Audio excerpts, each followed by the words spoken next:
What's up, y'all? It's your girl GBC. I hope y'all can hear me. It's 4:08 in the morning, and I'm out here in my living area. And I don't want to be too loud because I don't want my son to wake up. Um, it's been a long time, but I just felt I wanted to give the girlies who might have been tuning in about my Christian journey. I wanted to give y'all an update and also just testify. The title of this video is crazy, but the situation is a little crazy itself as well. So it kind of matches. Do you understand me? So nevertheless, let me let y'all in on something. So I have been on my journey. I have been fasting, been praying. I did the Year of the Bride fast with Prophetess Tiffany Montgomery. And I was trying to really lock in with the Lord.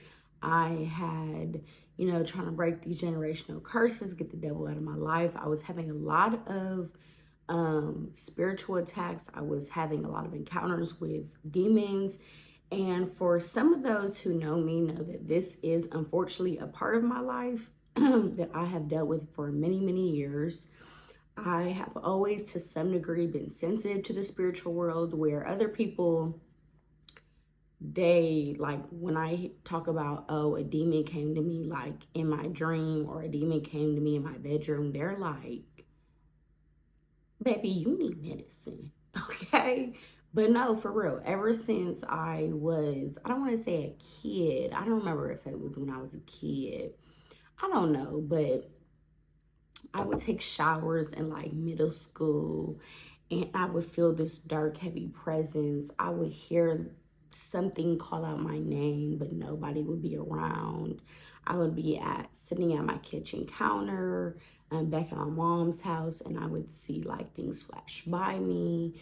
One of the craziest, I would say the craziest spiritual encounter that I had, demonic encounter that I had, was I was living in these student apartments in Detroit, and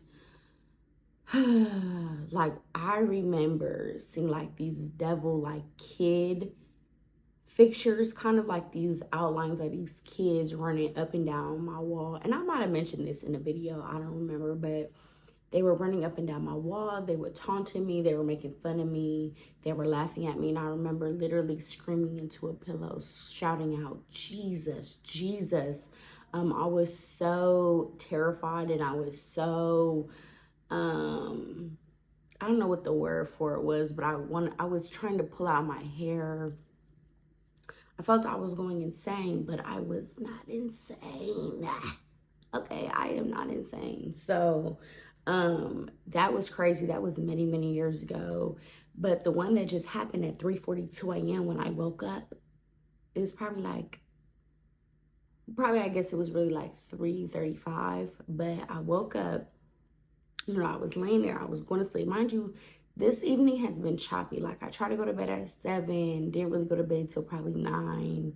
My son had woke up multiple times. I don't know, y'all. It was just I could if I'm being real, I kind of sensed that there was something gonna happen. I don't know if the spirits were already in my apartment and I was just kind of brushing it off. But yeah, I could already sense that something was gonna happen. And so there was one point, I think around midnight, 1 a.m. that I woke up, and my son had woke up, and I had put him in the bed with me, and we kind of were just up, and I was speaking in tongues, and I was just kind of praying. And, I'm thinking, okay, cool, let's go back to sleep. About an hour or two later, so this must have been around 2 a.m. that I finally put him down. Then, I wake up around 3:35, whatever, and there was just like this, it's just like, kind of like when you're sleeping on your side, it almost feels like a demon just is like choking you like this, and they're just laying above you, or they're on the side of you. And like on my wall, you can't really see them, but you could there's kind of like outlines of it, but it's not fully clear. And I wasn't even fully scared, y'all. I was more so like,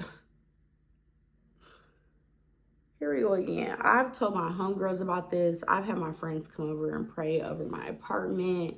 Like I said, this is not new in my life. Plenty of people know about this. And yeah, so I decided to wake up. I read Psalms 27 out loud multiple times, and then I went and I watched this YouTuber's video where she's having demonic attacks. I had watched the video yesterday, and I was like, let me just go on her stuff, comment it, boo, boo, boo. And nevertheless, here we are now.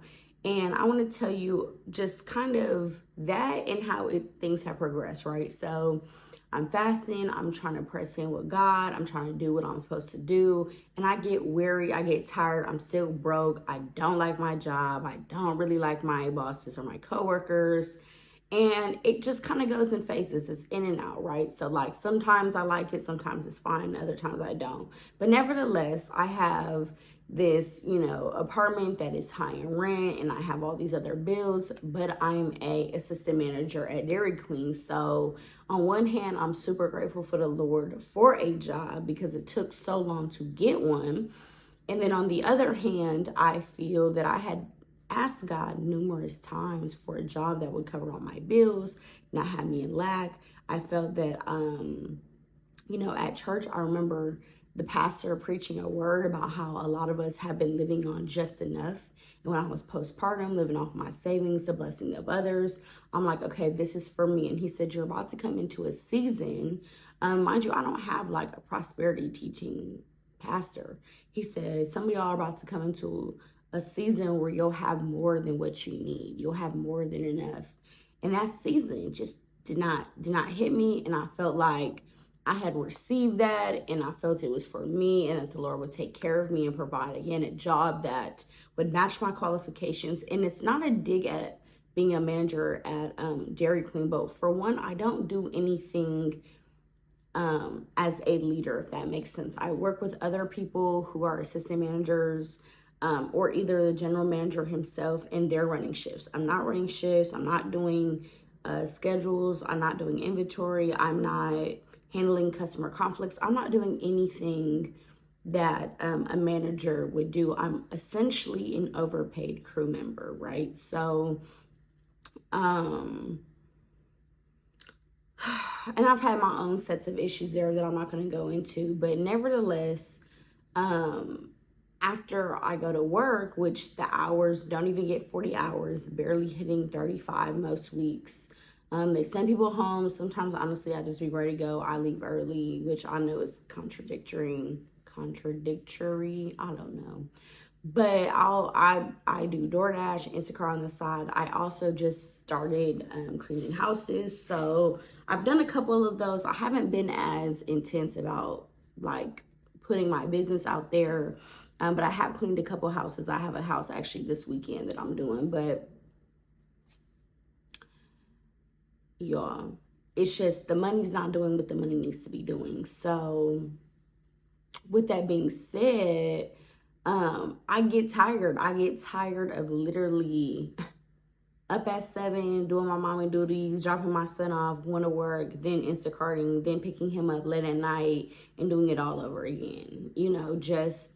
And I get it. It's just the season of life that I'm in, but I get exhausted. And for me, when I get exhausted and I get stressed and I get anxious, that's when I tend to sin. That is when I'm the most vulnerable to the enemy's attacks. So I had also mentioned, this was way back in Vlogmas, I had mentioned that I had resisted the urge to use a vibrator.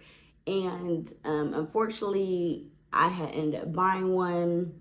Now, I'm irritating, and I'll literally use it and then throw it away and then go buy another one and throw it away. Like, I just always just tend to do that. So, but I had it for a long time, bought one, kept it for a couple days, and then I had decided, I'm not going to give too many details, but I'm not going to say like where I met this gentleman or anything like that, but I had decided to hang out with this gentleman with the sole purpose of I knew what I was doing, right?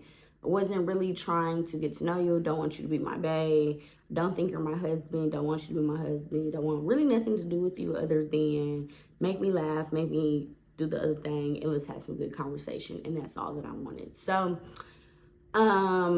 the first day, my son was at daycare. We did our thing. I'm like, okay, cool. Second time it happened, I'm like, okay, cool. Third time, I'm like, okay, see, you can only do it 3 times and you're going to have to let it go, because if you don't, you're going to get too far in. And I think, especially after my last relationship, there's certain things that I just am very keen on. And like one thing, or I don't know if keen is a word, but one thing is I do not like men who threaten me. Like, I don't care if you say it jokingly. I don't care. If a man says to me, I will shoot you, I will whoop you. No. Um, and so there was the guy, but he just would make those comments. And like I said, he was cool, but it was like the more I really got to know him, the more I'm like, oh, I don't like him. He told me he had charges for DV. And, you know, that's kind of a tough situation in itself, because, you know, she didn't knock you upside the head. Now you knock her upside the head back. That's, you know, okay. But I'm not of the one that's gonna tell a man to hit a woman back. I just feel like you should walk away, especially if you know that you can whip her. So nevertheless, now I know he has a DV case. Of course, I didn't know that before. I think he told me maybe on day 2 of hanging out. So why was there a day 3 and 4? Well, sometimes, you know, sometimes we just make foolish decisions. Like, they're not mistakes. It's not like I was catching feelings for him. I literally just wanted to stay in my sin. And so fast forward to why the title of the video is why it is because I say, God, I don't even really like this man, but I'm enjoying the company. Like, we would just be kicking up, laying up, watching a movie, and just simply cuddling with the man, simply having a man's arm around me. I mean, I haven't had that since my last relationship, and I'm not talking about my baby daddy. I'm talking about my very last relationship. Haven't had that in a long time, right? So little things that men do to make your life easier. Now, I will say, me being broke, I woke up in the negatives twice this week, and had to get like personal loans to pay my bills and stuff like that. And I just was like, there's no way that I can be laying up with a man who brags about having money and that I'm living like this. So practically that was another reason why I said absolutely not. But nevertheless, y'all, day 3 came and I said, okay, I think I want to do it just one more time. Just let me one more time. But I said, Lord, I need you to intercede, because I'm about to go down a path where last time I ignored the Holy Spirit and I tried to avoid God. I lived in sin for like the next year and a half. I felt like I had to crawl my way out of that whole time of being backslidden. So, surely the Lord answered.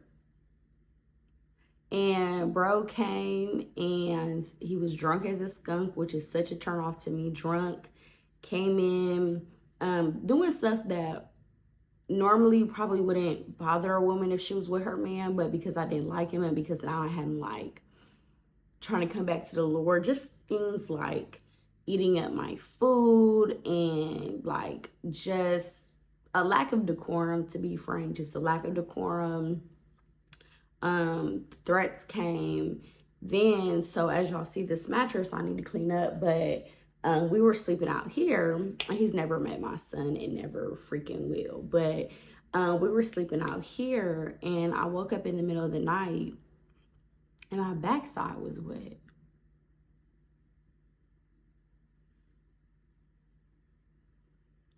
I said, did this man just piss on me?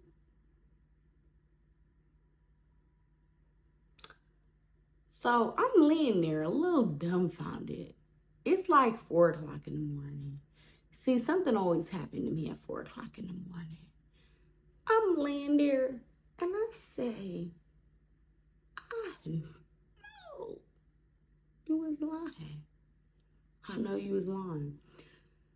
So I get up, I go to my room, I take my clothes off.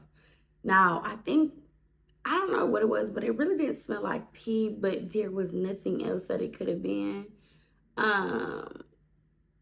And so I go to my room, change my clothes, and I send him a text like, hey, my son woke up. My son didn't wake up.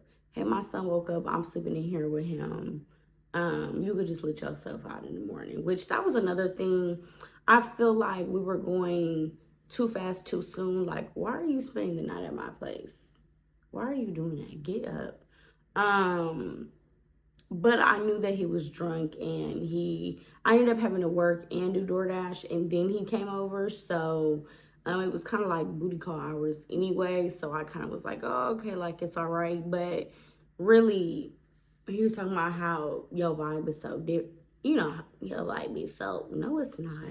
Like, there's probably plenty of women that are just like me. But nevertheless. So yeah, the man peed on me, and when I asked him about it, he didn't really have nothing to say. He was just like, man, I must have been drunk. Ugh. Oh, pissy old boy. So, and he's not a boy, he's very grown. Very grown, y'all. Very, very grown. Like, stupid grown. Closer to death than life grown. I ain't gonna say that, sorry, word.